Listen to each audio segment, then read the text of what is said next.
This is the Puck Junk Podcast.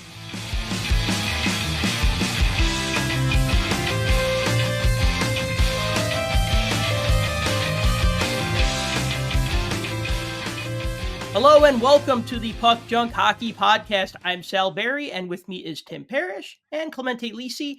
And today we are going to talk about the 2023-24 Allure Hockey Card set. We're also going to talk about a few other odds and ends, some hockey-related stuff, some non-hockey related stuff, but it still ties into the grander, broader landscape of sports collecting. So, gentlemen, how are you? Clemente, we'll start with you. How you been? How you doing? Good. I recovered from Fanatics Fest. I will admit I did get a cold off of it.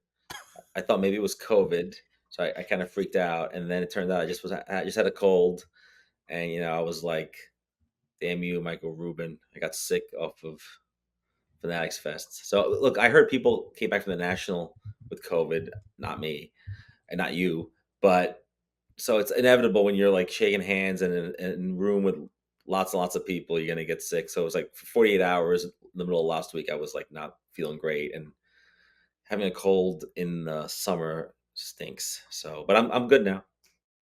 Yeah, you're right. It does stink to have a summer cold. I would think that if you went to Fanatics Fest and got sick, maybe you got brovid from all the hobby bros walking around. They should have sold like I went to Fanatics Fest and all I got was this lousy T-shirt after getting a cold there or something. I don't know. I would have. Yeah, and it would be like $40. Yeah, plus tax. Right. That's funny. Tim, how are you? I'm all right. I once thought I had mono for an entire year. Turns out I was just really bored.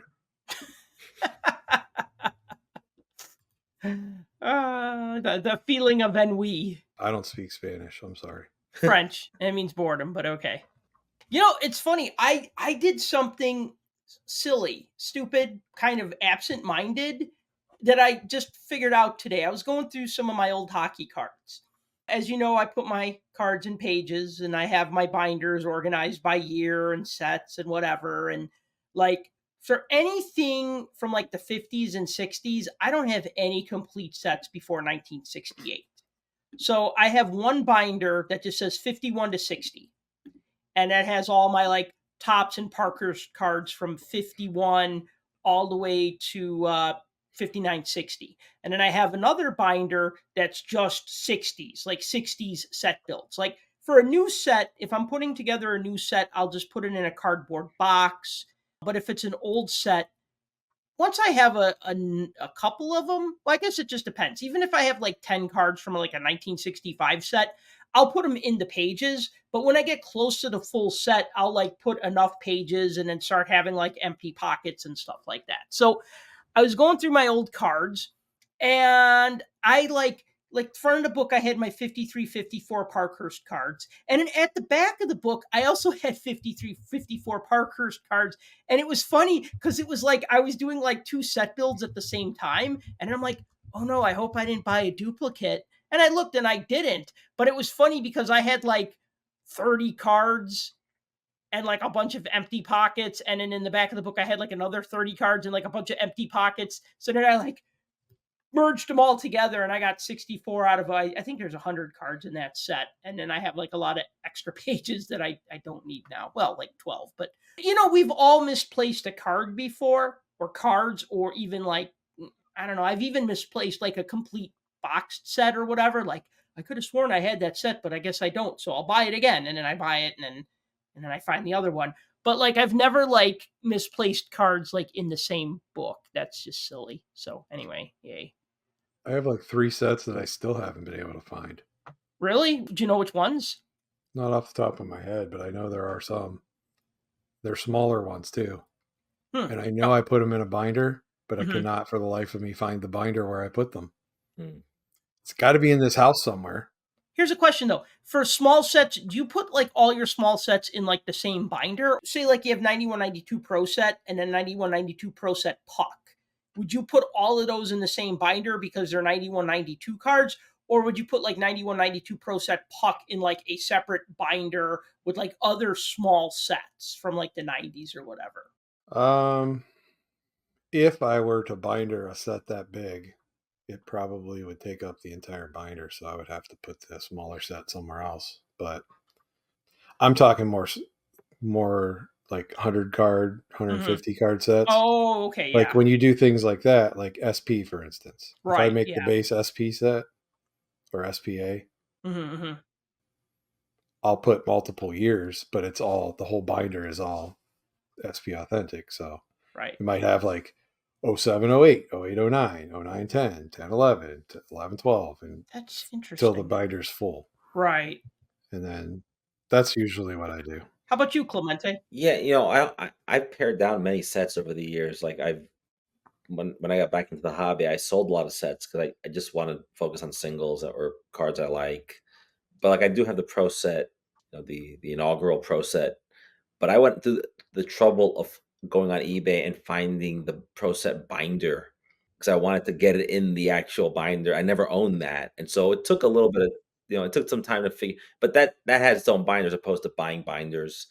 But if the 150 card sets, those you can put multiple sets of the same year or season in the same binder. I've done that. So the question I was going to ask for you guys was, do you put front and back cards, or do you leave the backs and then start a whole new page? Oh, always show the back. Always Yeah. show the back of the You card got to show because the you want back. to see the So back of the so card. I do that now, but like in high school, I did not. In high school, I Yeah. would double up, and now I don't. But I think I did it then because I just like to see pictures on both sides, and also because Yeah. pages were expensive back then, and I wasn't buying 100 page, boxes like now, Mhm. So maybe that's, but over the years, these things change over time.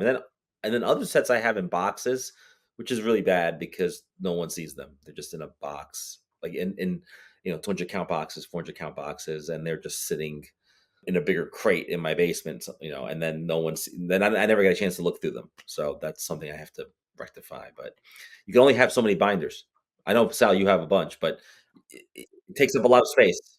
Yeah, I struggle with like what to put in binders now. Like 2008 to probably like 2015, just anything I wanted to put in binders, I had the shelf space for. Yeah. And I'd add another bookshelf in like the extra bedroom that we had in my apartment at the time, and like even like adding like a cap extension on like the top of the IKEA shelf to like make it one shelf higher. But then when you do that, you lose like display space because like I had like my McFarlane figures on the top, and then that shelf went up, and then I didn't really have like a lot of display space up there. But yeah, I mean, it's kind of hard to say, oh, I'm going to put my 93, 94 score hockey set in pages. Right. It's like 600 and something cards. And if you don't really like the set, like if it's not something you're going to want to look at or refer to. And so that's why I'll always prioritize anything before 1990 absolutely goes into pages. And then anything 9091, 9192, 92, 93 is when I start to get selective because like I have both the score hockey sets, but those are not going in pages because they're not really good looking sets. I mean, especially after 91, 92, those score sets I really like. And I have like a full set of Canadian English score hockey, and I just don't have the shelf space for it. And I keep thinking, oh, what can I remove? Because I really want to put this set out in pages and put it on a binder. I have that full set of compendium that I keep going. Oh, should I put that in pages? Because it's like a 900 card set, and that would just be badass to have out, on my shelf to look through and stuff. Especially since there's like a lot of guys who only had cards in like that set. I think. You know what's interesting is that this could be a whole episode, but Yeah, it could, and it should be. it's almost like on Seinfeld. Is the guy sponge worthy? Is the set binder worthy? Page worthy, yeah. I Page mean, worthy. I always say You like know. like when I was more diligent about reviewing card sets, and I'd just be like, okay, here's my review of the 87-88 OPC set, right? And then I would always, well, maybe that's a bad example because again, I think anything pre 1990 is worth putting in pages, putting on your shelf.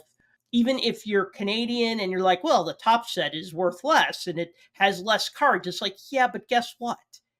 Sometimes there's variations, sometimes there's photo variations, maybe sometimes it's just something as simple as the way the card looked like they would change out the border. Like I'm thinking of like Ed Olczyk's 87-88 Topps card said Blackhawks, but his O-Pee-Chee card said Maple Leafs because they updated it for the trade.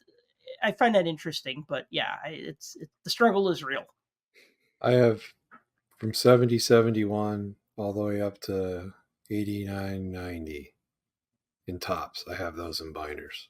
Nice. So the once the 90s come in, the junk wax and other sets came out. That's what I was going to say. The Topps flagship for most of the history of hockey cards deserve to be in a binder probably because of they're the flagship. And then you got to change the upper deck at some point if you're going to go with flagship. Right. But like a set like, I don't know, MVP is not going in a binder. I'm sorry. Like, oh, I beg to differ. Really? I beg to differ. Maybe, but I mean, but then this is where it becomes: how many binders do you want to have? That's all. Like my MVP sets are all in binders. I have the 07-08 MVP set, and that was when MVP was still considered a mid-range product, and that's when they had those redemption packs for the update rookies. And so, like, I was really diligent. I was buying boxes. I was going on eBay. I was buying the redemption cards to get those redemption packs because I wanted to get all the update rookies because Patrick Kane and Jonathan Taves were in that rookie class. And so that I still have in pages, and that'd be a hard time for me to take out of the pages. But then it's like, well, 17, 18 MVP. I don't want to put that in pages. I do. Especially since the 17, 18 upper deck set is more comprehensive and just generally a nicer set. That's what goes in pages on my shelf. See, I put all the MVP sets because I put the base sets together, the high numbers, and all the inserts. And they're all in binders. So all the years that came out that had the puzzle pieces and, the territory sets and all that, it's all in binders. And you can fit, with a 3-inch binder, you can fit 2 years of MVP in one binder. Nice. With all the inserts. 2-inch binder, 3-inch binder? 3-inch. 3-inch binder, yeah, okay. Yeah. Because you're talking, with all the inserts and everything, most of them are 500 cards. Maybe a little more than that, depending on the year. With smaller sets, I would put 2 or 3 from the same year in the binder. And then what I started doing something different. Again, yeah, we should make this its own topic, but those choice marketing AHL sets? Yep. They're like 50 cards. And I started putting them in the same binder because I thought it was kind of cool to go from like 1 year and say, oh, who are the best 50 players in the AHL? And then you look at like 08, 09 and you go, oh, Tuukka Rask. Oh, this guy. Oh, that guy. You know what I mean? Or you go further back and you're like, oh, Marc-Andre Fleury, right? Like, and so it's kind of cool to go through that year by year. And they're all AHL cards and they only take up like 5-6 pages. I have all those too, but they're still in the jewel cases that I bought them in with the stickers on them. The choice sticker on the top. Started doing the same thing with the McDonald's sets. I guess like you could put them all together, but then sometimes it was just like, well, this set's only like 20 cards and I could just fit that in with a bigger set, like from the same year. Like going back to that pro set example, Puck is only like 30 cards. So that's only adding an extra 3-4 pages to like a 3-inch binder with the struggle. Yeah, it is. The worst part is trying to justify the expense for the pages, especially if you don't use crappy pages. Yeah. Like I only ever buy the Ultra Pro Platinums. Yep. Until BCW came out with the laser welds. Once they came out with those, I'm like, I'm all in. But those cost a little more. So I don't know. It's like, okay, this set's worth $20. Am I going to spend $25 in binder pages plus $8 binder to put all these together? Yeah, there should be a rule that if the pages in the binder are worth more than the actual set, maybe you shouldn't put it in the binder. That's all. Yeah, well, I'm like you. If I didn't, they're all in boxes. So like every upper deck set I have. That's not enjoyable. I know. Yeah. Every upper deck set I have, like the base upper deck set, none of those are in binders. Right. And like mine go all the way back to like 02, plus I have 90, 91, 92. Right. And I think 93. But none of them are in binders. They're all in boxes. So right. I never look at them. They just sit in boxes. Yeah. No, that's, I mean, Something's got to give. Otherwise, you have to have just like a library of binders, which would be an amazing place to visit. But no one's gonna have that in their house. So Yeah, I'm getting close. I mean, Sal's trying it. Sal has it, and I'm getting close. Right. So Okay. it is possible, but I'm just saying it's not easy, and No, and it yeah, takes up a ton of room. yeah, Takes up a ton of room, and I had to sell off a lot of my bookcases and get shorter bookcases and get really creative with the way how I store them. Yeah, put my binders and stuff. But yeah, I just don't have the room anymore. I'm probably gonna look into like there's some built-in bookshelves in my dining room, and I'm probably going to have a carpenter like build me better ones that actually accommodate like binders and stuff. You know what I mean? Like something that would actually fit my collection instead of me trying to fit my collection and like, well, these bookcases or these shelves are built in and I'm just going to use them the way they are. You know, if I figured out that if I like had the shelves a certain way, I could fit more binders. But you know, that's my hobby. You know what I mean? That's like, you know, that's what I want to. and you're constantly changing your mind and thinking of new strategies every couple of years. So that's part of collecting too, which is, do I want this anymore? I don't want that. And if I do want it, how do I store it? I mean, it's never a finished project, right, Tim? Like it's constant evolution. And so that's part of it too. And If your collection is not a living, breathing organism, then you're doing something wrong. that's a great way to put it. Yeah. Yeah, collections are not static. They're always growing and changing and evolving over time. And Yeah. you know, what was cool to you 30 years ago might still be cool now. That's nostalgia. And sometimes it's not. You know what I Right. mean? Like sometimes you look and you just go, I could do without this, you know, and that's really okay too. I know you guys wanted to talk about this Babe Ruth called shot jersey that sold for $24.1 million at auction. So what would you gents like to say about that? I mean, obviously we're a hockey podcast, but this is such a big freaking deal. We gotta at least mention. I mean, $24 million. This is like the most expensive sport collectible ever sold, if I'm not mistaken. Yeah, I'm just gonna say that, I saw it over the weekend. The It was building up. So it was at the National. I saw it in person. I think it was Heritage. And then it was building up, and then last week it was in the news and it was all over the place. So this is one of those things that breaks through, past the hobby news into general news. And then it sold for this crazy amount, which I'm not surprised. Why are we talking about it? Because it's just this huge behemoth that's happening in the hobby. And ultimately, I think it does impact other types of collectibles that are similar, maybe across other sports. I mean, if you look at the highest, selling hockey jersey ever, it's a Gretzky's final game with the Oilers for $1.4 million, which was sold in 2022, which is, at the height of the hobby pandemic thing. I'm not saying Gretzky is not Babe Ruth and vice versa, but that's 24 times that, and that's crazy. Okay. And yeah, I know the cult shot is an iconic moment, and there's a lot of debate around whether or not it actually ever happened. There's some debate over whether this is the actual jersey or not. Part of me is more like, this probably belongs in a museum. What are you going to do with it now? And unless you're charging people $1,000 to try it on and take a picture with it, I don't know how this guy's gonna make his money back, or this woman. They bought it, and now it may be worth more in the future. It may not. Look, it's Babe Ruth, so I understand it's in the special class of American culture, sports. It's an iconic thing. Everyone's heard of Babe Ruth. It's like, transcends sports.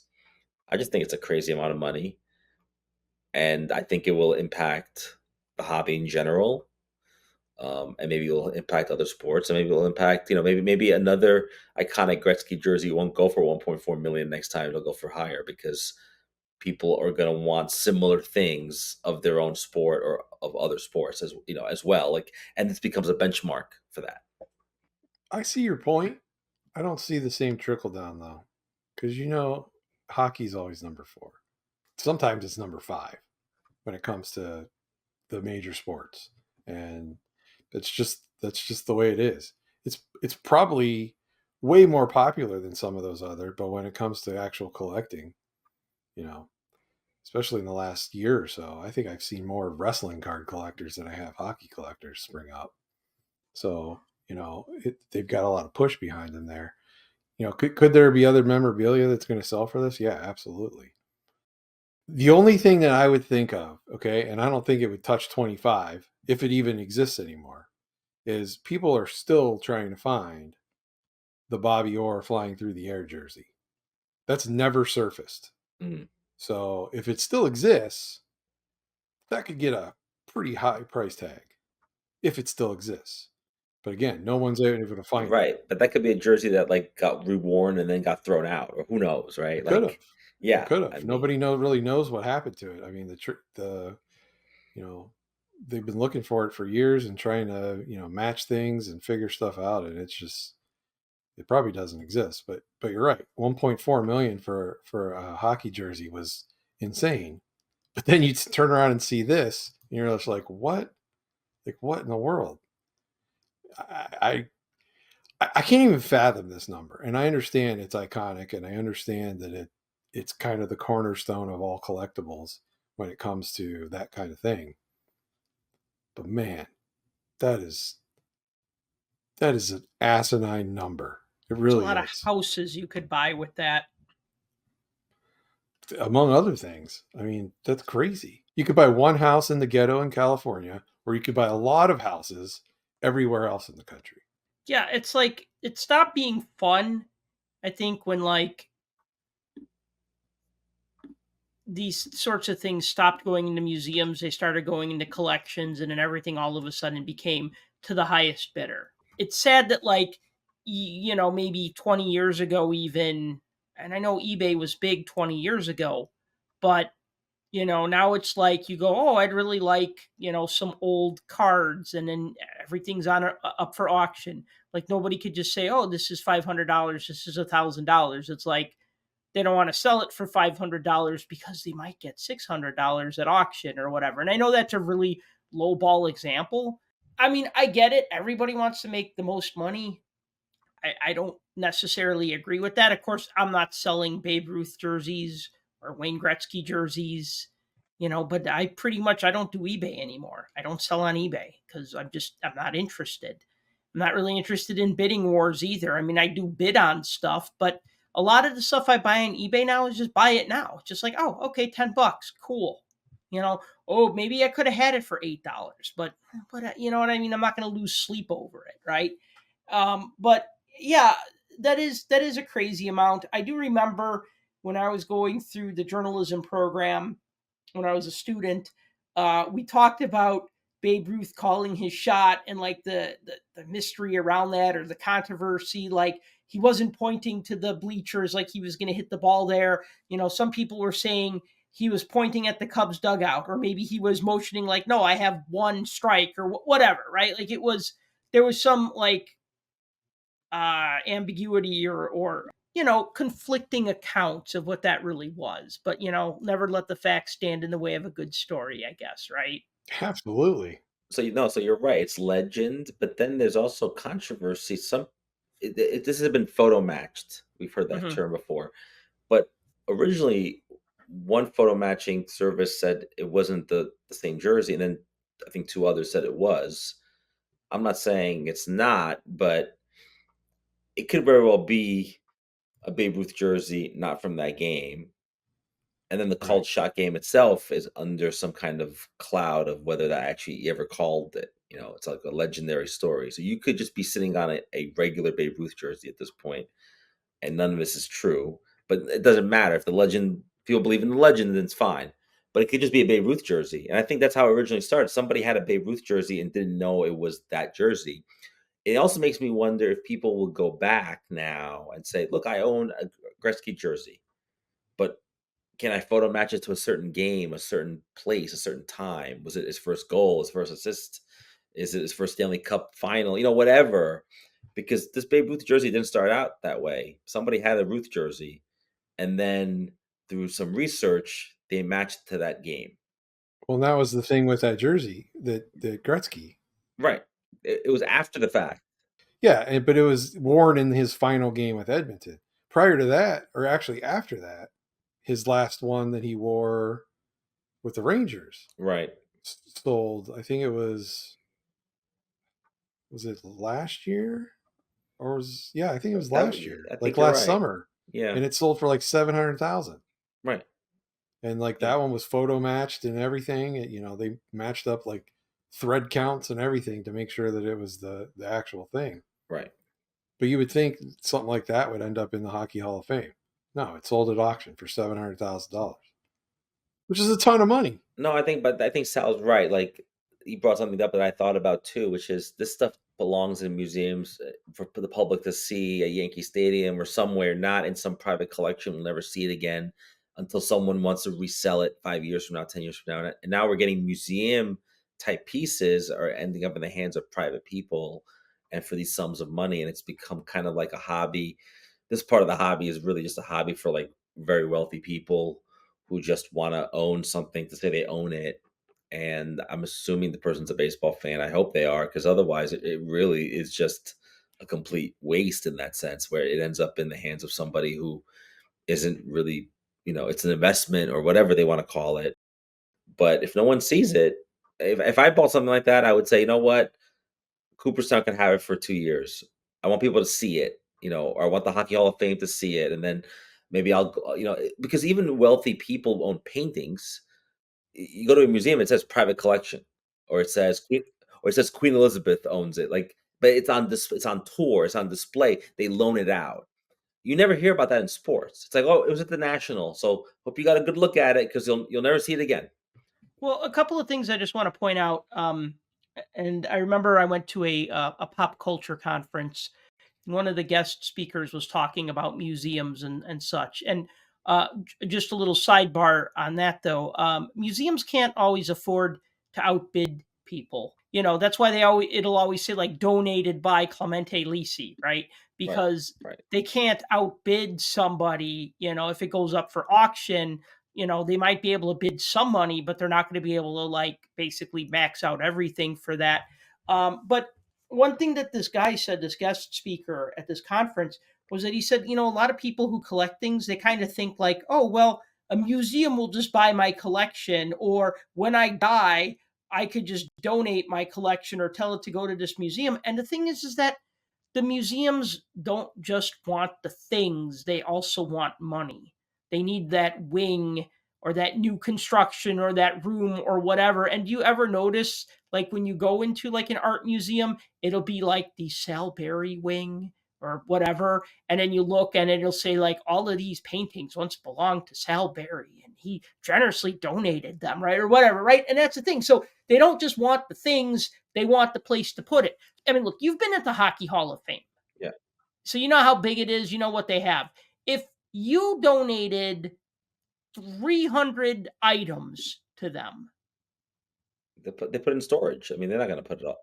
They don't have they room. put it in storage. They would need a place to put it. They'd say, well, this is great. Where are we going to put it?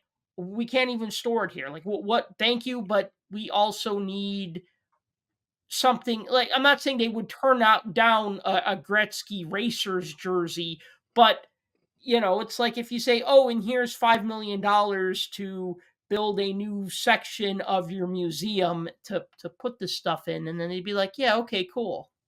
That's just how it is, unfortunately. Let's talk about that other jersey, though.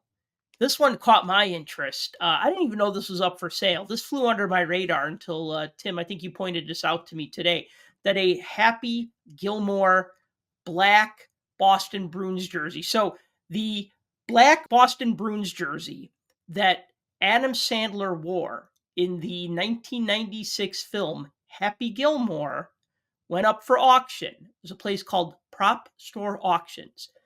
Sold on August 15th for $40,950, which is a lot for a Boston Bruins jersey that wasn't even worn in a game. I mean, unless you count the golf game that Happy Gilmour played it in. But I think that's interesting because it's a basic Bruins jersey, doesn't have any name or number on the back. It's just the B on the front and the Bears on the sleeves. It's like that jersey that they wore in like the 80s and the early 90s before they added the yellow to the shoulders. But I love Happy Gilmore. There's always an argument like, is Happy Gilmore a hockey movie? No, He plays hockey, but not really well. Is he a hockey player? He's a golfer. But he kind of fits in because he's a big hockey fan and he's a wannabe hockey player like a lot of us. But yeah, I thought that was pretty cool. What do you guys think? The fact that it sold for as much as it did, I mean, that was 4 times what they thought it would sell for. Right. So again, on to what we were already talking about. People are willing to pay crazy amounts of money for rare things. The fact that this was actually screen matched rather than just like a production copy or something like that, I think helped push that number. Because they went through the process of matching it up like shot for shot, looking for like the little scuffs and thread marks and everything else. And I mean, it's the one that was worn during filming, like on screen. I mean, it's kind of cool. It brings attention to, hockey adjacent type things. So I think that's good. It may also spur like people love movie memorabilia, obviously, but even on cards, you have game worn, or you have like a whatever, a relic. Maybe you could have movie worn. If someone in a movie has worn something and they want They to put do it, that actually. they do. Yeah. All the Donruss Americana sets always had stuff cut from. Right. And so that's cool if they did that in sports sets in that way, because there's been a lot of like Wayne Gretzky hosting SNL. Like if any clothes from that, appearance ever materialize or something, that would be kind of fun, but probably not. Yeah. Didn't the Wonder Boy bat from the Natural sell like a few years ago? Oh, Maybe it right. was Yeah, longer The than that. Natural being like a totally fake baseball movie, right? Yeah.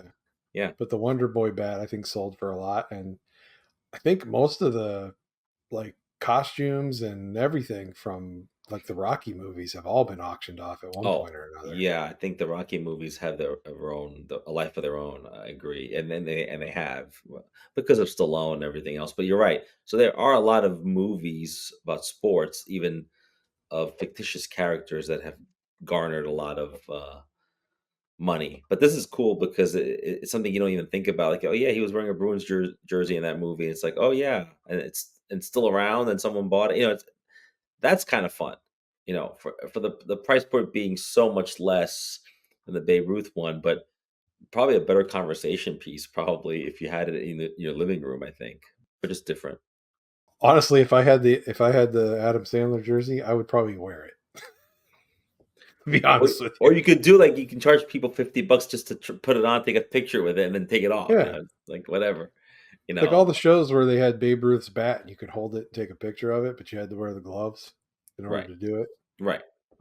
Be the same thing. You could just that's like kind of cool. Charge a couple bucks and donate it to my drinking fund, and then you could wear the jersey. That kind of relates a little bit, not to talk about Fanatics Fest, I won't, but that people like experiences. It's like if I can hold Babe Ruth's bat for even a few seconds to take a picture with it, that's really cool because Babe Ruth swung it and hit a home run with it or something. It's really interesting. But people spending so much money on this memorabilia, I don't think it's going to be like put in the hands of, people to take pictures with and some guy drops it or something. I mean, it's not going to happen. But it is interesting that the hobby is going in this direction in terms of the want and needs of owning this kind of stuff. And then what do you do with it, right? Do you put it on display? And in this case, it's such a fun item, I still say $40,000 is a lot of stinking money. It is a lot of money. Even for a real life movie prop that like worn in a movie. Like other things have come up that I've seen sold for a lot too, but it's crazy to me. So you said it was 4 times what they thought. So they thought they were gonna get $10,000 for it, which they thought it would go around 10. Yeah. Yeah, which some makes more sense than 40, but you know how auctions are. 2 crazy happy Gilmour people got into like a big bidding war probably, and there you go. So. Well, I will say that Netflix is working on a Happy Gilmore 2 as we speak. That might come out in 25 or 26. So yeah, we'll get a Happy Gilmore sequel right around. I guess that would be the 30th anniversary, huh? Yeah, Shooter kind of spilled the beans on that like about a year ago, or maybe it was 6 months ago. I don't know if you guys follow Christopher McDonald on social media or not. Not at all. The guy that played Shooter McGavin. He posts funny stuff all the time, and it's Mhm. usually related to his character, and he like Mhm. trash talks other golfers and stuff. Mm. But yeah, he kind of said a little more than he probably should have said to make people think that there was going to be a part 2 come out. So, but I think it's been in the early stages of production for a while. So Yeah, they've been working on writing a script. No, I was gonna say if they can make a Beetlejuice 2, then they can make a Happy Gilmore Oh 2. God, So I did not. I finally saw Beetlejuice on the flight back from Toronto back in 2023. for Like the in the first flight. time? For the what? first time. Yeah, I thought I told you Oh guys no, the come story. on, What? Sal. All right, it was a What? 90-minute flight, and I needed a short No. movie. That's not why I'm mad. I'm mad about that you missed it when it ran the first time. Don't How could you What, not in seen that 80 movie in in 30 years? 87? Because it just wasn't in my wheelhouse of something I wanted to see. I mean, Oh my gosh. 87, I was still into Transformers, G.I. Joe. I remember renting Pee-wee's Big Adventure, which was also done by Tim Burton, and that was awesome. So I get that there's obviously a lot of Burton-esque stuff, but like it just never was something that I wanted to watch. But then I'm like, oh yeah, Beetlejuice. I heard this was a pretty funny movie. And then I watched it and I was like, this is not really a great movie. No, I'm laughing because when we reacted that way, you said, "Well, it was a short flight. I didn't know what to watch." I'm like, "No, you missed the whole point. Like that, you missed it the first time." But anyways, you're not going to see Beetlejuice 2. It sounds like so. I mean, there's probably more movies in the 80s that I did not see than I Right. did see. You know what I mean? Like, yeah, I probably hit my stride in the like movie going in like the 90s and the 2000s, like when I would see as much as I could. But, Well, you're gonna to the expo this year, so maybe on the flight back you can catch Home Alone. I have seen Home Alone. You got to I, see that. It takes place in Chicago, of so that's like course, required viewing. That and Ferris Bueller are like required viewing it for Chicago people. yes, I don't know how you couldn't have seen Beetlejuice even by accident over the last like on 30 years. TV. Yeah, like on TV. Yeah. I just like it was just never like yeah. It seems like the kind of thing that would have been on like HBO a lot in like the early '90s, but I just never caught it. Yeah, no, never really said I want to watch this. Like this is something I Man, want to see. And then I did, and Michael Keaton's brilliant in that movie. I liked him better as Batman. But Well, let's that's not go there. yeah, I know that Who's was the better Batman? No, we're gonna get a lot of hate mail there. So let's move on. Let's move on. Okay. 1994 Major League Baseball strike was 30 years ago. We'll talk about the NHL lockout from 94 in a future episode because that totally is worth talking about because that had a huge impact on hockey cards. But it's like you had this baseball work stoppage, and after that work stoppage, there started to be even more premium baseball cards. And that's one of the things that the hockey players wanted as one of the concessions after the 94 NHL lockout is like, well, there's like baseball cards that are $5 a pack. Why can't we have hockey cards that are $5 a pack? And so that's kind of like one of the influences on it. But, when you have one work stoppage, of course the other sports take note. The only thing I really remember about that, because I wasn't collecting baseball cards in 94, I mean, I was up to my ears in hockey cards by then and happy about it, was that the Chicago White Sox were in first place. And we're all like, yes, this is the year. They're going to win the World Series this year. They got a great team. I mean, Frank Thomas was named the AL Most Valuable Player. So, it was looking good for Chicago, and then the strike happened. So, Tim, I think you stopped collecting baseball cards because of that strike. Am I correct? I mean, pretty much. I mean, that was for a baseball fan. We've never seen anything like that. Like up to that point, you hadn't really seen. Yeah, there was, you know, it happened in football, and they had replacement players and stuff like that. But it's football, and back then, football wasn't the juggernaut that it is now. But baseball, I mean, it's America's pastime, and you never had that. And honestly, I still think, and I say to this day, baseball still hasn't recovered from that. I don't think it has. And yeah, you can bring up all sorts of things like the inflation and the cost of tickets, and a family of 4 going to a baseball game in an afternoon costs about as much as a mortgage payment does. So there is all that. But just look at attendance across the league. I mean, it might be up in certain year-to-year basis, but go all the way back to prior to that. I mean, it took forever for people to go back to the stadiums and to fill seats and to pay attention and watch on TV and everything else afterward, because people were they were devastated by it. The fact that that could happen to a sport like that. And me, that was right about the point where I was getting ready to graduate high school, and, priorities shift and everything else. And so I really didn't have any desire to do it at that point. I dabbled in baseball later on, but by 98, 99, I was completely out of baseball, pretty much. And it started in 94.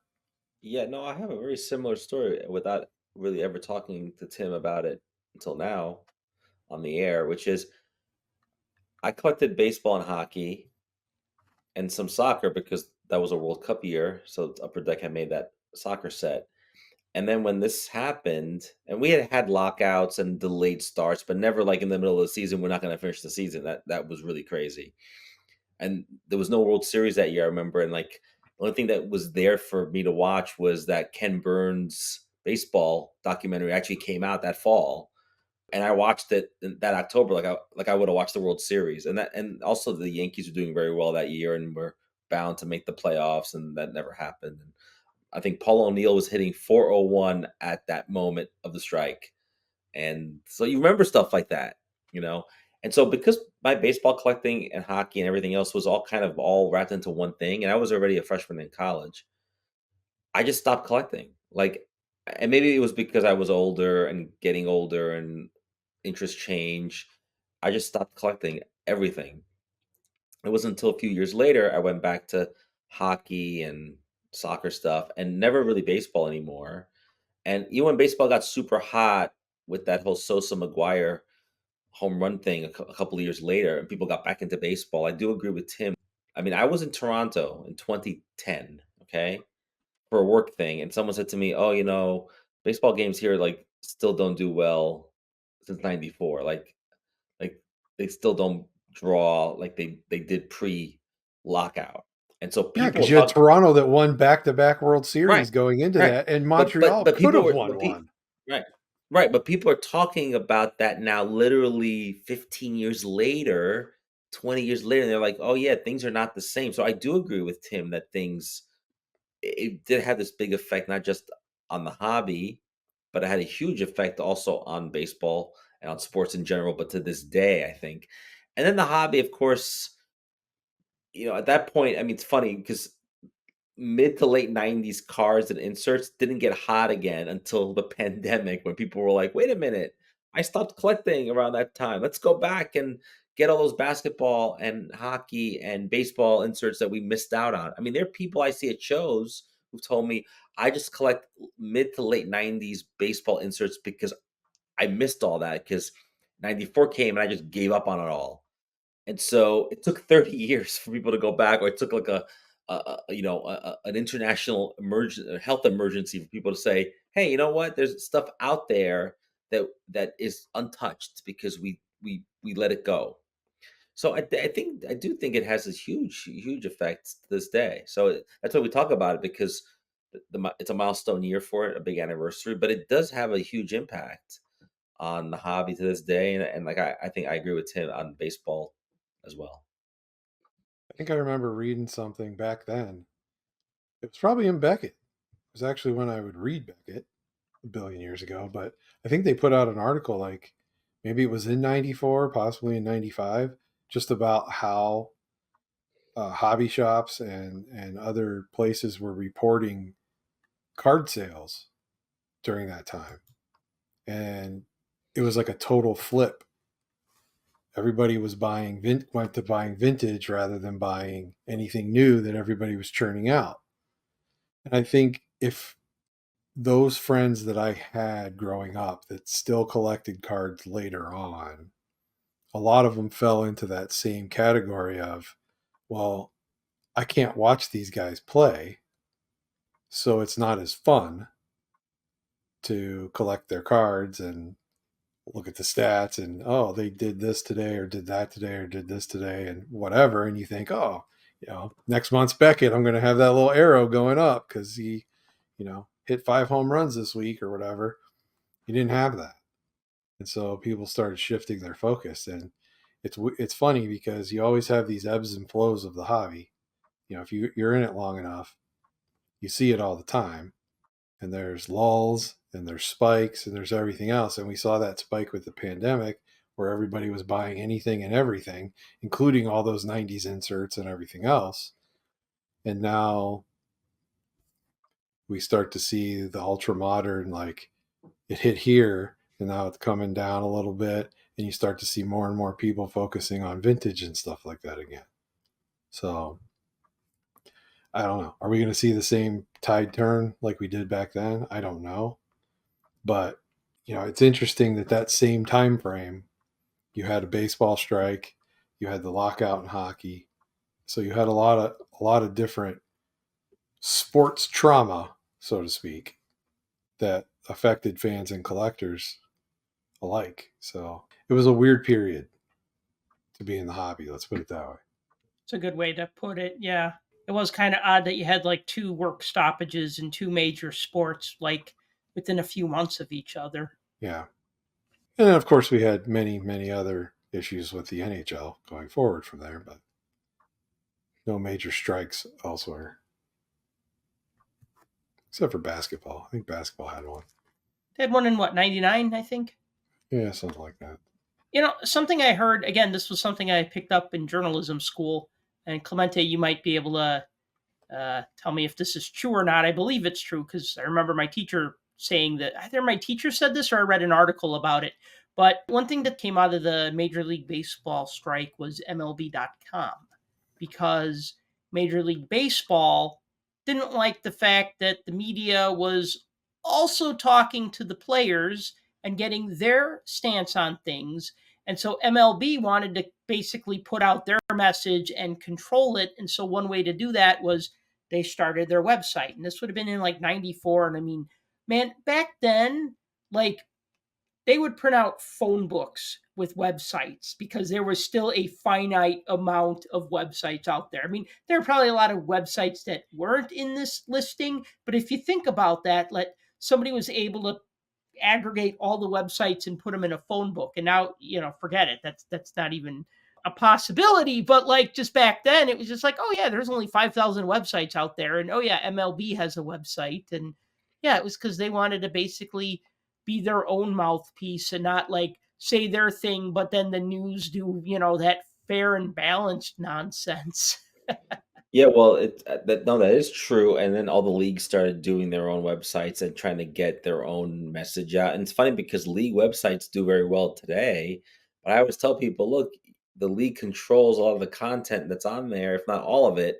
So you have to really be careful that if you're interested in reading feature stories, great. But if you read your local paper, like if you're in Chicago or New York or wherever, you read your local paper, the sports columnist there is going to probably do a better job because he's not being paid by the league to write about it. And so whatever, I mean, people get information all kinds of ways today, but you're right. Back in 94, it was a very new thing and part of the controlling the message because, we all know the famous phrase, billionaires versus millionaires. Right. And in the end, nobody really had sympathy for either side. People just were like, "Look, we're just missing out on the sport we love," and that was really what. And then we talk about a hobby level because it trickled down to that.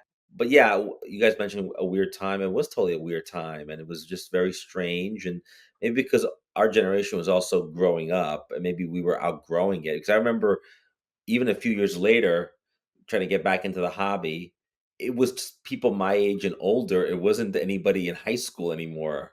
Like when I was in college or when I was 25, if I went to a show, there weren't teenagers there. They were just 25-year-olds or 30-year-olds, like older people. And maybe the analogy is a good one. Once the internet was also getting popular around that time, people maybe really felt this, younger people, the generation after us, after Gen X, probably thought, I don't need to collect paper. I'm not interested in men on cardboard. Like maybe that's part of the shift too. And so whatever. I mean, it's interesting sort of time capsule, I think, about our lives and about the hobby and about sports because it is very interesting. And I do think that an episode on the lockout and the NHL would be amazing because I do think it has impact on the sport and on the hobby in a way that. But baseball, because even today, when you people say baseball cards, they just mean all sports. But we still use the word baseball cards, like even if you haven't collected baseball cards, because if you tell people I collect hockey cards, they're like, "What?" And then you go, baseball cards, and then they go, "Oh yeah, yeah, I get it now." It's like when you go down south and you order a Coke and they say, Yeah, what flavor? right. Pepsi. Okay, good. Right. Yeah, everything's a Coke. Right. And everything's a baseball cards, even though it's more than that. And so it's synonymous with the hobby. Yeah, I like my baseball cards with hockey players on them. And they're like, okay. So, speaking of hockey players, I want to talk about the Sport Card Expo coming up in November in Toronto. Of course, I'm excited because I'm going. Clemente, I know you're excited because you're going too. But I'm excited. what's that? I said, I'm excited because you guys are going. You're also excited, vicariously excited, like yay! Yep. Well, we're like 60 something days away from it, so it's coming. I need a countdown calendar, yeah. But what's exciting is they added a whole bunch of new autograph guests over the past week. So this is just who they've added over like the past 7 days as autograph guests: Tim Thomas, Brian Trottier, Jeremy Roenick, Peter Stastny, Paul Stastny, Andrew Raycroft, and Martin Biron. Right, so they just added 7 players over the last 7 days, and that's in addition to Guy Lapointe, Terry Harper, Dennis Huron, and Gilles Malache. And then there's also a couple of baseball players, Jack Morris, who played for the Blue Jays, and then Tom Glavine, who was drafted by the LA Kings in '84. I think he was taken ahead of Luke Robitaille. Yep. But yeah, he opted for baseball and obviously made the right choice. He's in the Hall of Fame, Baseball Hall of Fame. But exciting that they have a lot of hockey players signing, obviously, we call it a hockey show. I know the Sport Card Expo is trying to be a more, not just a hockey show, but they're trying to do other sports, like, bring in baseball players and some wrestlers and basketball players and try to make it a little more balanced. But this is skewed very heavily hockey, and I don't mind. And the other thing I'm going to say about this is that I'm looking at some of these guys and I go, Tim Thomas is probably going to charge a lot for an autograph. And a lot of these newer guys do. But then I look at some of the names on this list and I'm like, yeah, he might be $20. He might be $30. And I want to get his autograph, or I want to get a couple of things signed by him, I mean, I remember I missed it, but one of the spring expos, they had Bruce Boudreau, and I think his autograph was like $20 or $30. It was like one of the lower priced ones. And I'm like, oh my God, I'd pay $20 for a Gabby Auto, hands down.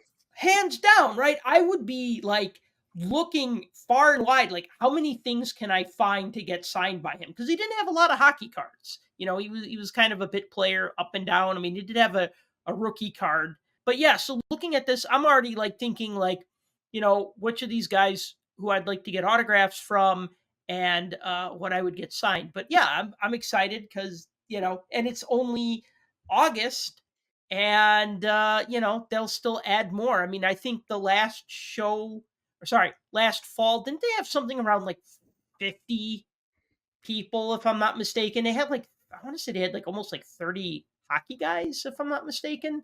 Yeah, and they also had a few that were like, currently playing, which is always nice when you had, not just retired players, but current ones. And I think the Leafs might have been home one of those game days, and they had, and and Carey Price signed, and he, so there were a lot of, that's always good. So we may see that closer to the show, depending on what the schedule says, and I should look at the schedule because if the Leafs are home, then there'll be some players there, and that's always cool.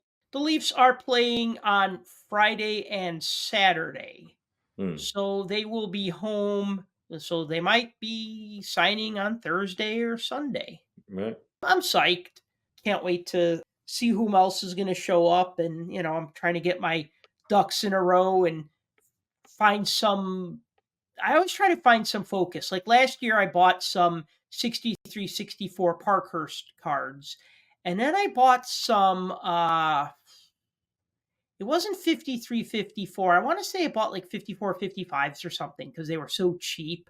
And, sometimes you just have to take those deals when you see them and you go, well, I'm not really collecting this vintage set. I'm focusing on that vintage set, but the price is good, or you see something that you didn't know that you needed.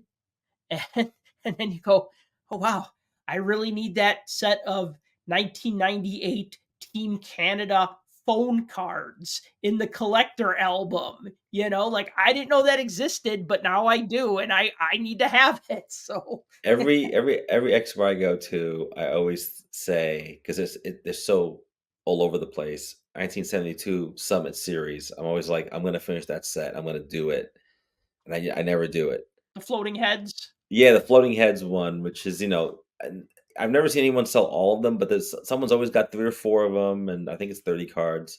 It's like you can literally walk around. You could almost do a Summit Series challenge and have like one person on one end of the show and another person at the other end, and go, okay, you must visit at least 3 dealers and finish your set, and you could do it.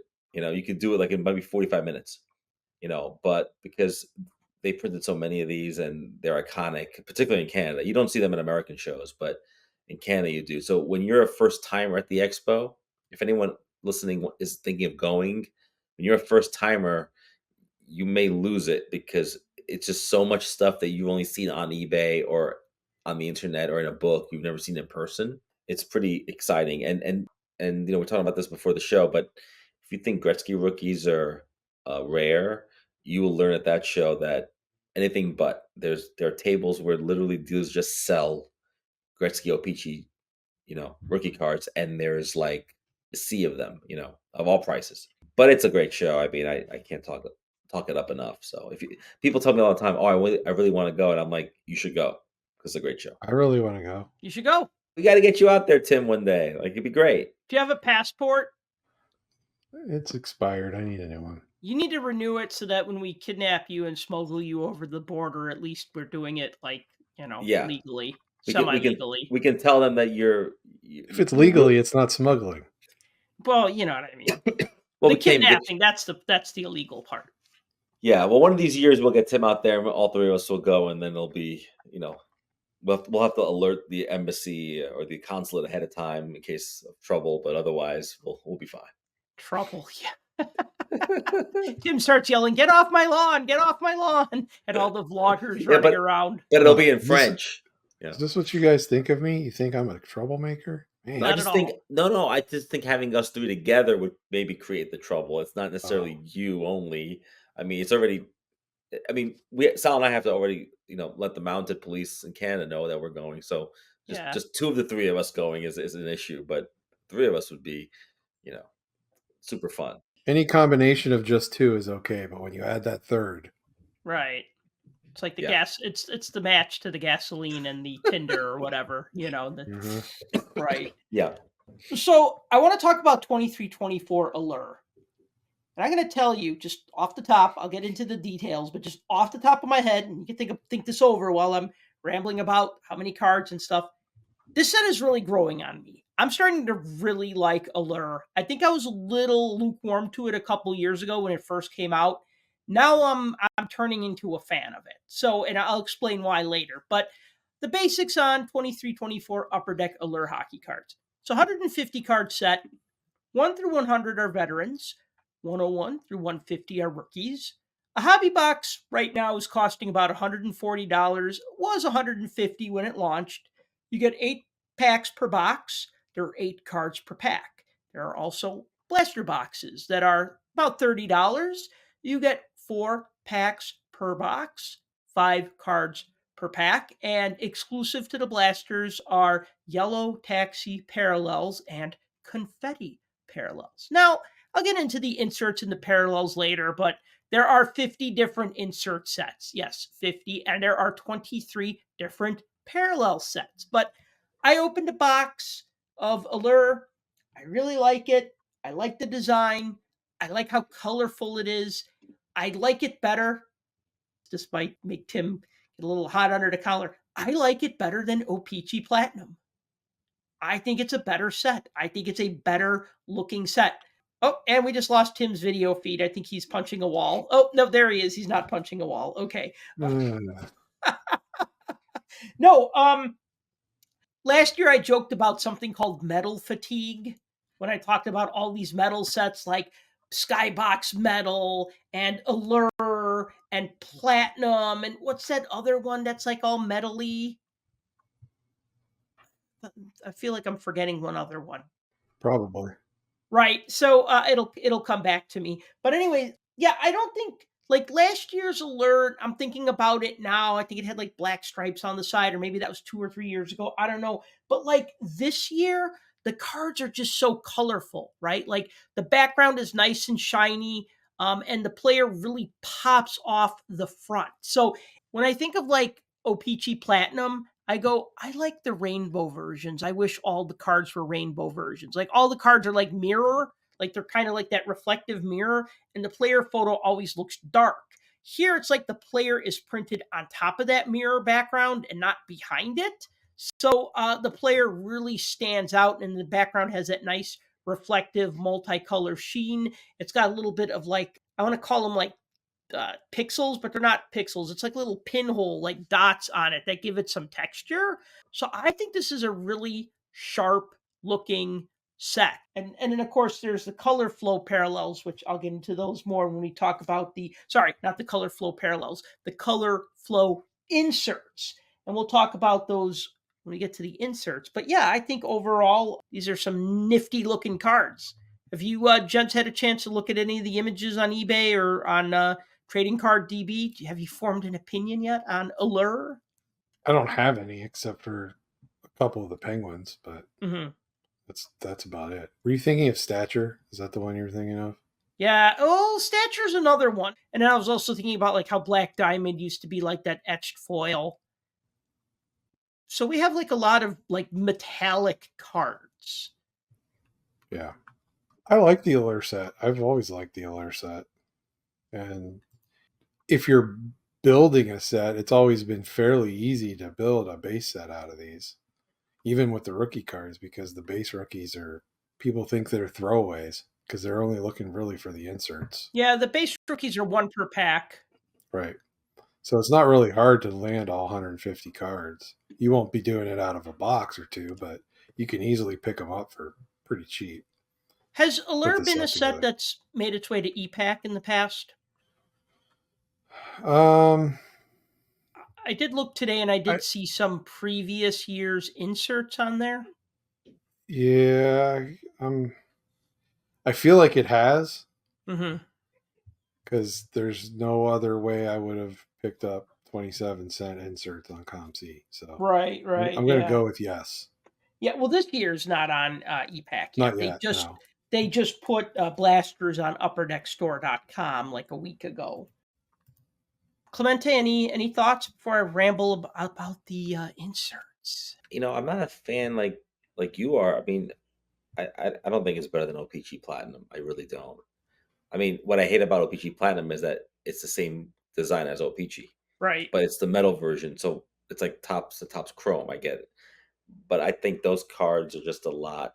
Look, the designs are great here, but again, we're falling into this universe of just like if you're into rainbows and collecting a rainbow set or parallels and inserts, and it's not about the base. And maybe it's just the way I'm wired. I'd like to think about sets as a base, and then there is inserts. And here it's like Tim was saying, the base doesn't even matter. But because it's not an EPAC, I think the cards are probably worth more. Because we were talking about Synergy last week and about how that was kind of a, not as worth as much because they're so easily, attainable. And if you look and find some of even the Bedard ones, they're going on eBay for a lot more money than the Synergy ones were, whether it's an insert or base parallel, whatever. So these are very well designed. Again, in my mind, it's just another set. And I think I bought Allure the first year it came out. And I remember thinking like, oh, okay, these are interesting. I was curious about the product, but I haven't bought them since. Like I haven't bought a box of it. I don't buy packs of it. I may never even buy singles of it. But I guess the question for you, Sal, is this a binder worthy set? You love it so much. Is it binder worthy? And do you do the base? Uh, is it binder worthy? I think this year, yes. I don't think I have any Allure sets in the past. Usually, what I do with the set like this is I put them in penny sleeves, throw it in a box, and then just forget about it. Put it with my other sets that are in boxes, right? But I always sleeve them first. 5 years from now, they'll be bricked. Well, yeah, exactly right. You If you gotta don't. put them in sleeves or else. But even like O-Pee-Chee Platinum, when I go, oh, I like the rainbow foil or the rainbow versions better. Like I do like the parallels a little better because this is like the red rainbow parallel and it's like kind of like pixely. It's got like the boxes, so it's kind of like those. Remember like those Prism cards that had like the texture, the pulsar variants, the red pulsar and the blue pulsar. Orange Slice looks really cool this year. It almost kind of reminds me of remember those Pinnacle Epics cards that were never going to finish from like 97, 98. Those different Epic sets that had like the kind of like swirly backgrounds, if I'm not mistaken. Yep. Yeah, it reminds me of that a little bit. And then, like I said, the other ones remind me of like pulsars. I do like the parallels. What was funny was one of the cards that I pulled, and I threw this up on Twitter right away, was I pulled the Connor Bedard. And I didn't realize that it was the Black Rainbow version because at first glance it looked the same. And then I look and I go, oh, okay, I see how this one kind of has more of a blue stripe and this one has a little more of like a black stripe. And now it's like, okay, now it's a little more evident to me. But at the time, I was just like, oh, cool, I got a Bedard, and I put it on Twitter and I put like, you guys, I'm literally shaking right now. And the people who got it liked it, retweeted it. I mean, it was seen like over like 1,000 times or whatever. I don't know. It like way exceeded any other tweet I had written like that month. But then there were like a lot of people trolling it like, well, who cares? It's the base version. Or why? Big That was my deal. You could favorite. get one for $20. And I'm just like, why are you trembling? And I'm like, because of all the fire. And then it's like, oh, that's your problem, dude. Good luck with that or whatever. And then I'm like, you ever hear of sarcasm? And then somebody's like, oh yeah, I dated her in college. And I thought that was funny. I thought that was a funny response. Then I realized today, I'm like, as I'm getting ready for this podcast and I'm putting them in penny sleeves, and I'm like, oh, this is the Black Rainbow variant. Cool, right? So you are shaking. No, I'm not kidding. Yeah, a little more now. Yeah, no, but well, it's nice to pull a Bedard every now and then. Although I did pull a good one a few months back, so I can't really complain. Or nor would I, because you know what? I like cards, and everybody's like, yeah, I want the hot rookie. And it's like if you're just buying hockey cards to get that one card that you really want, you're buying packs and boxes for the wrong reason. I'm not saying you're collecting for the wrong reason, but like if you're buying 2021 Series 1 and all you care about is Alexei Lafreniere, dude, you probably shouldn't be collecting. Like you should, or if you buy Series 2, of course that price was so inflated this year because of Connor Bedard. But like, I mean, everybody has their reasons, and it's like this. Like we've watched a bad movie before and we go, yeah, that movie wasn't so great, but you still enjoy watching movies. You still enjoy learning about the characters, seeing where it unfolds, seeing where the story goes. Sometimes it's terrible. Sometimes it's okay. Sometimes it's pretty good, and I kind of see it like that also. It's like it's a little bit of an experience. You're opening the packs. You're anticipating getting good stuff. You're also experiencing a lot of the, like the designs. There are like a ton of inserts. There's the 16-bit inserts, which of course I didn't pull one of those. Those look all pixelated, like old school video game graphics. I was gonna say that if you had pulled that you would have led with that, because that when I saw that insert, I'm like, oh, that's like a Sal insert. Yeah, I'd be wearing it around my neck if I had one of those. But would you still seek them out to build that set, or you don't care enough? Or... Nah, because they're one in every 576 hobby packs. They're pretty rare. Those are rare, tough, but hard to pull. Well, but we're looking at like $100 a card, give or take. Yeah. depending on who the player is, and then of course how many end up on the market, that price goes up or down, but they tend to be pretty high, so I don't really ever really look into those. And then there's bar down, and then there's like autograph versions, golden treasures, like all of these have golden treasure versions, which are numbered 1/1. And then there's like green, orange, and purple and red versions, which are serial numbered. Color flow, I'll skip that. I'll come back to that in a minute because that's, I think, the best insert set. Doubloons, which I haven't seen any pictures of. Golden goalies, and then there's like autographs, golden treasure, 1/1s, green, orange, purple, and red versions. Ice breakaways, lumber masters, and polished pros. And the golden goalies, ice breakaways, lumber masters have autograph versions, golden treasure versions, green, orange, purple, and red versions. Polished pros have golden treasures, green, orange, and purple and red versions as well.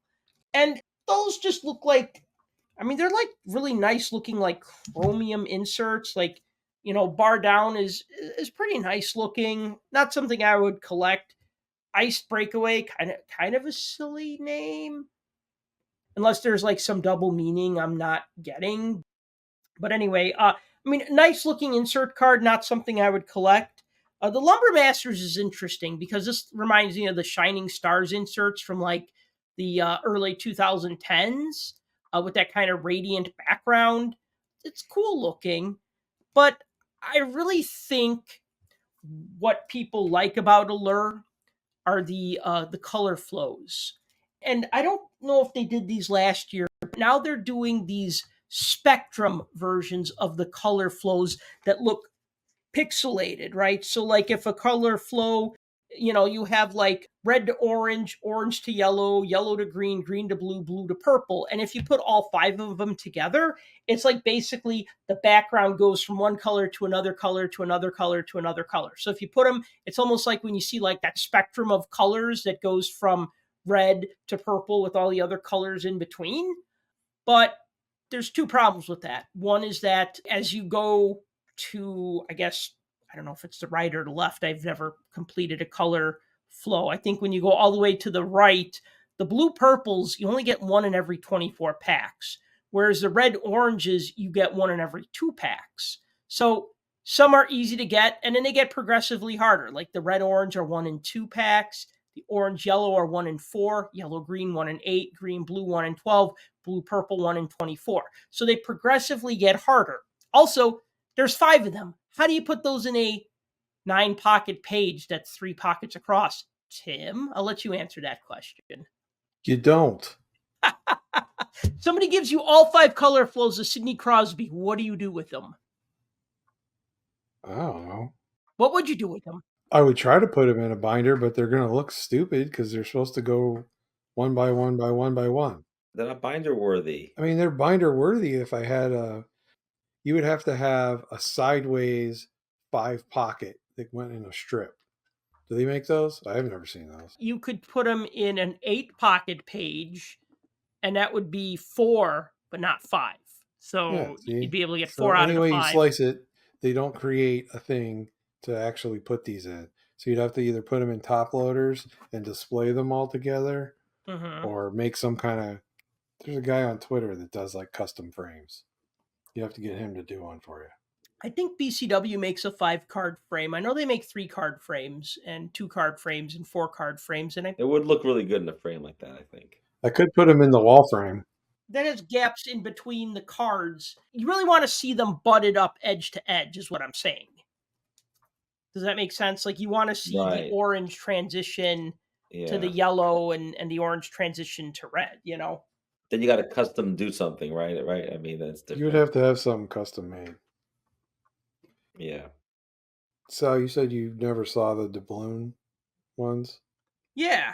There's photos of them. This year's doubloon reminds me of Stature. Speaking of Stature, the design with the border. Last year's doubloons looked kind of like... I don't remember which year because they all look the same, but one of the artifact sets.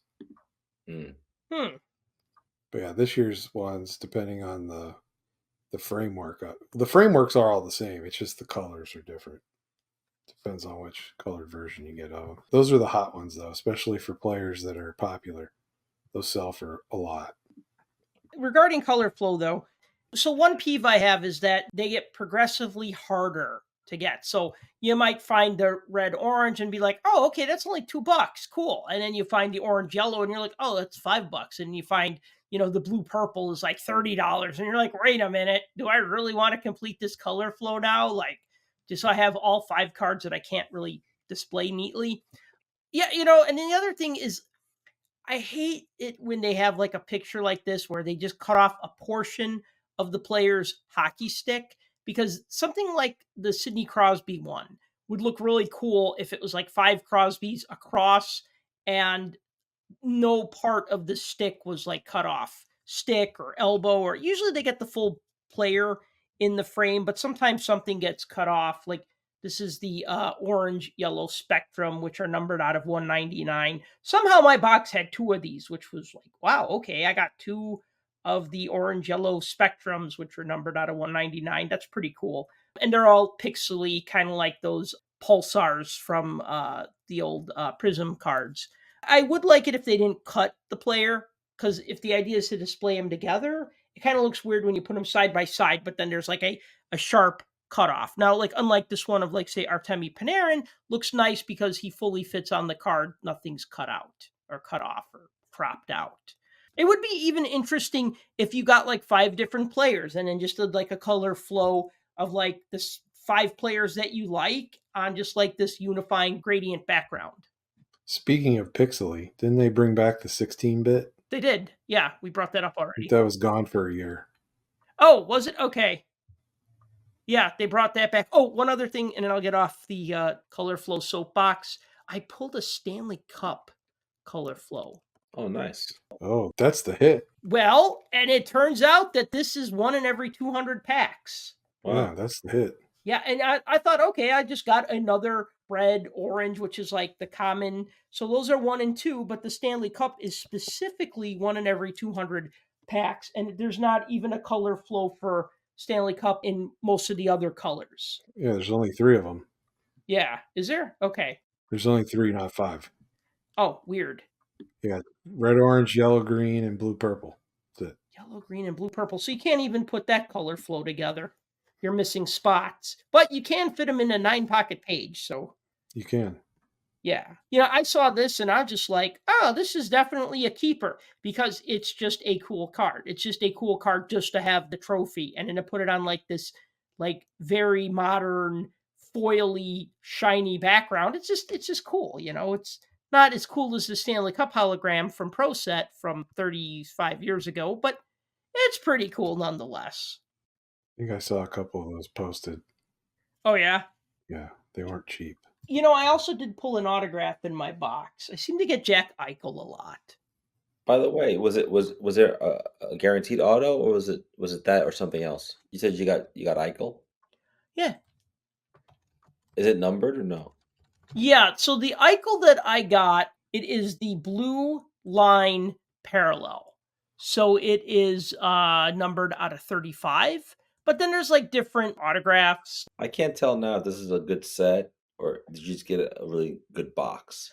I think I got a good box, and it kind of makes up for whatever the last thing I opened that wasn't so good, So sometimes right. I get a good box, sometimes I get a bad box. It just kind of happens that way, unfortunately. Yeah, every box contains at least one 16-bit autograph or doubloons card, 2 printing plates, serial numbered cards, and or ratioed short print cards, 5 bar down golden goalies, ice breakaways, lumbermasters, and or polished pros cards, 8 color flow and or color flow Stanley Cup cards, and 8 base set rookie cards. So yeah, it's like you either get a 16-bit, an autograph, or a doubloon. So there you go. I guess if you're like, man, I really wanted a 16-bit and I got this Jack Eichel autograph, you're probably annoyed by it. And if you got a doubloon, you're probably like, damn, I really wish I got the autograph for the 16-bit, right? Yeah. There's just no pleasing some people. Well, I don't know. I mean, like I say, if I'm spending more than $100 on a box, I want an autograph. That's just my expectations these days, Yeah. Under $100, that's fine. MVP, never going to get an autograph in that. If I do, okay, whatever. They're 1 in a million, right? They are, especially when it's a Bobby Orr. You got that in an MVP pack? I absolutely did. What year was this, like, recent? No, it was from Like pre-2010. This is why you're putting them in binders. 14. Was it 14, 15 when they did the NHL territories? Why would they waste a Bobby Orr autograph on an MVP card? It's a sticker auto. Well, why would they waste this Bobby Orr sticker auto on an MVP card? Still. Because it's cool. Sure. Okay. Wait, was it a hobby box or you bought retail? A blaster? Yeah, it's a hobby box. I don't buy retail anything. No, I know, but I thought, I am a rational person. I do not buy retail. No, I'm with you. It took me a few years to get there, and some of us are not there yet, so. And the worst retail, I know we're talking about Allure and trying to pump the tires. Yep. Allure might be the worst retail. I think you're right about that because I looked at that and I go, $30. No, you know what? No, Artifacts. Artifacts. Oh, yes. Artifacts is the worst. Yes. Allure would be second. Okay. I take that What back. about SP? SP's its own thing. But it's SP authentic, basically. No, Tim. As you were saying different. it, my brain was scanning my past mistakes, and I kept thinking, no, Artifacts. You're right. SP, you're right. It's his own thing. Yeah, no, but Artifacts. I remember buying Artifacts retail and going, "What did I just do?" Like without. Yeah, no, but maybe Allure is number 2 on the podium, and then SP's. Yeah, if you could buy SPA as retail, that'd be different, but you can't. You buy SP and it's retail. Right. It's its own version. Its logo's different, so it's a different product. In my own defense of me buying retail, I will buy Upper Deck Series 1 and Series 2 retail because the number of Young Guns you get is generally the same. Maybe they changed it a little bit this year, but more or less it's the same. With a set like Allure or Artifacts or whatever, the odds are usually twice as hard. So if something is 1 in every 2 packs, in hobby, it's 1 in every 4 packs in retail. The Stanley Cup is 1 in every 200 packs in hobby. It's 1 in every 400 packs retail. So you got to ask yourself, why am I buying this? What are my incentives? So with a lot of the other sets, I say, I don't care about the inserts. I care about the base cards and the Young Guns. So that's why I would buy retail of like Upper Deck Series 1, Upper Deck Series 2. As far as other stuff that I bought earlier this year, I remember Target had like some 20% off sale. So I was like, all right, okay, I'll buy these.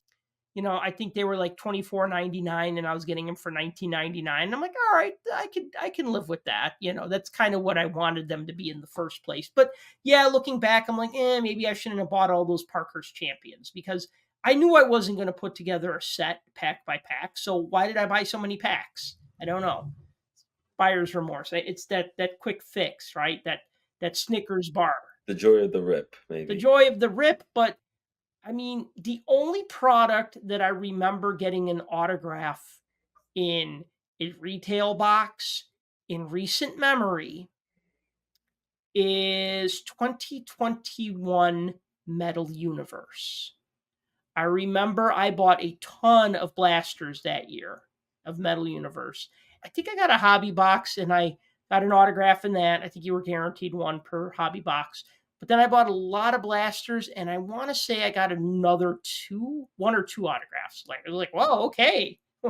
way to maybe not beat the odds, but pretty much beat the odds. You got no jerseys in there, right? No. Okay. No, and by the way, there's like the Black Rainbow, Blue Line, Confetti, Gold Glitter Bomb, Green Rainbow, Hypnosis, Pink Lemonade, Purple Diamond, Red Rainbow, Orange Horseshoes, Green Clovers. I'm sorry, I started thinking of Lucky Charms cereal. But no, seriously, dude, there's Yellow Taxi, Red Rainbow, Purple Diamond, Pink Lemonade, Orange Slice, Hypnosis, which doesn't fit the motif, Golden Treasures, Gold Glitter Bomb, Confetti, Blue Line, Black Rainbow, and then like autographed versions of that and stuff. So yeah, they get a little silly with the colors. The ones that I pulled, the color parallels, I do like them, but yeah, 23 different parallels. Of course, that's counting printing plates, which we don't really count those as they are parallels, but they're kind of not. Depends. I count them. Yeah. No jersey cards though. Did not get one. I saw some patch cards online. Oh yeah, there are patch auto cards, but they look nice. They're pretty nice. Yeah, those look good, but those are probably really hard to get. I'm not quite sure how I'm going to approach this because a lot of times, a lot of years, sets like this, you could find the 100 card base set, no problem. You could find the 150 card set with the short prints, not no problem, but you could usually find them. But because Bedard is one of those rookie cards, I almost feel like anybody that pulls a Bedard is going to sell the Bedard by himself or sell the 100 cards as a base set. So I might have to track down all 50 rookie cards individually because sometimes you can with the set that's not impossible to put together, like one example, like Platinum. Platinum has short printed rookie cards. Isn't it like 100 base cards and 100 rookie cards or something like that, if I remember correctly? But I want to say like a couple years back, I just went out and bought a full, complete set of Platinum with the base cards and with the rookie cards. And I actually put it in pages because I'm like, damn, I like this set. Even though I hate on Platinum every now and then, I still like it. Maybe I like this better this year. I think that was the year that had those sunset parallels that looked really nice. And I was trying to get all of those too, and I think I gave up. But now we're talking about Platinum. If you want to pay $7.99 shipping, you can get a 1 through 100 base set for $22.49 right now. It's not bad. That's cheaper than a box, It's not bad. Yeah. 100 cards, and then I just have to pick away at the other ones. And if this hits EPAC, then a lot of those lower end rookie guys will probably be not super expensive. That same person is selling a complete 1 through 150 for $112. See, I would do that. 112. Again, cheaper than a hobby box. So there you go. There you go. That's good advice. If I don't pounce on that, folks, you might be able to buy it. Of course, I'm sure that person probably has more than one set, or other people are going to be selling, especially as more and more people break this product in the coming weeks. Guys, any last thoughts before we wrap this one up and call it a show? So many sets, so little time. Yeah, and so little shelf space. And money. For pages. Tim's speechless. I don't have anything else to say. My grandma once told me, if you don't have anything nice to say it to their face or something like that. But I'm not going to do that. We'll end on a high note. That is great advice. All right, we will end on that advice.